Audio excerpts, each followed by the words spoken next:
നീ കള്ളു കുടിച്ചിട്ടുള്ള വേടനൊക്കെ സ്റ്റേജിൽ കയറി പറഞ്ഞത്. ഇൻസ്റ്റാഗ്രാം തുറക്കുമ്പോഴേക്ക് വേടന്റെ വീഡിയോ ആണ് വരുന്നത്, വേടന്റെ ന്യൂസ് ആണ് വരുന്നത്. എല്ലാ ചാനലും വേടന്റെ വീഡിയോസ് ആണ് വിടുന്നത്.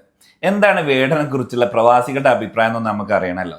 അപ്പൊ എന്റെ റൂംമേറ്റ് ആയിട്ടുള്ള പ്രദീപിനോട് ഞാൻ ചോദിക്കുകയാണ്, എന്താണ് വേടനെ കുറിച്ച് നിങ്ങൾക്ക് പറയാനുള്ളത്?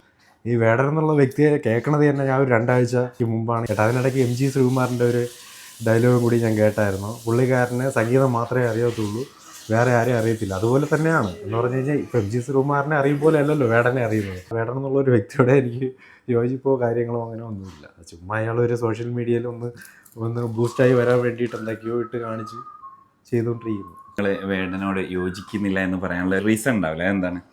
അല്ല, ഇപ്പം തന്നെ മയക്കുമരുന്ന് കേസിൽ അയാളെ പിടിച്ചുകൊണ്ട് പോയില്ലേ, അതൊക്കെ സമൂഹത്തിന് എന്താ നല്ലതാണോ കൊടുക്കുന്നത്?